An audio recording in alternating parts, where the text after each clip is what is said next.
Hello, another video on productivity growth. If you want to see the other videos in the series, you can check them out by following these links here. Today, again, we're going to talk about why productivity growth is so low in developed economies. Remember that productivity growth is pretty much the thing when it comes to improving standards of living. Now, to refresh your memory from the previous videos, here's one measure of productivity growth over this time period. We have an average here that is 2.2% productivity growth.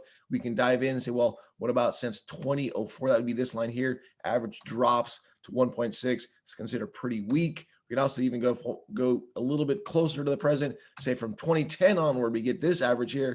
That is 1.3%, considered pretty dismal. Of course, the question of the day is, again, why is this the case? One argument out there is, look, when it comes to innovation, we've come up with all the really important ones.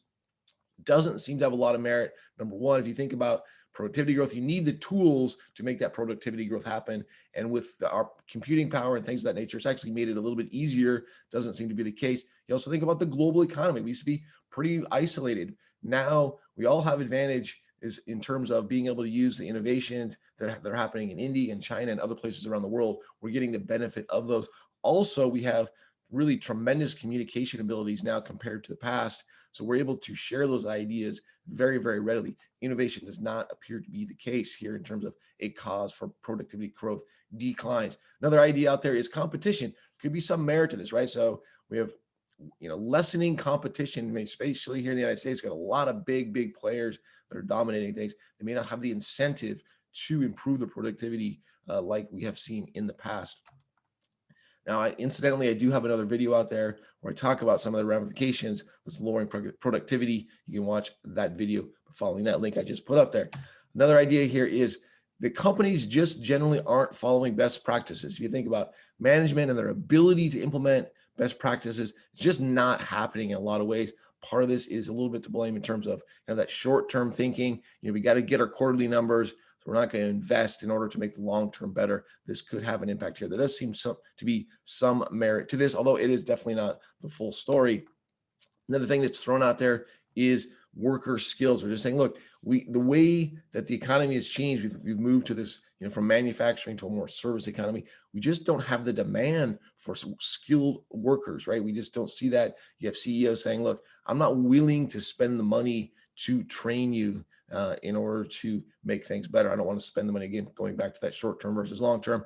However, this does not appear to be the case. If you go to Germany and Denmark, they actually have really nice worker training programs. They also have the same productivity growth problems that we do have here in the United States. Another idea that's thrown out there is cyclical weakness, saying, look, hey, we had this financial crisis, slow recovery, and it's just exacerbated these problems. Again, this is kind of a little bit of a weak argument given that this started in 2004. Financial crisis doesn't hit for a few years later. So to blame the financial crisis for things that were happening before the financial crisis even happened seems a little bit of a stretch. You could possibly argue that post-financial crisis, some of these financial frictions that we talked about in previous videos have been there that weren't there prior to that, which may have exacerbated the problem after the financial crisis. Finally, regulation. Well, this is something that's just anytime we have low productivity, it just gets blamed on regulation. We saw during Carter, Reagan, Bush, saw a big decline in regulation. Financial crisis hits. They're seeing a big increase in terms of regulation, not necessarily in the financial world, but just in general. Now, this might have some merit, but if you kind of compare, those two time periods, it didn't necessarily line up with better productivity.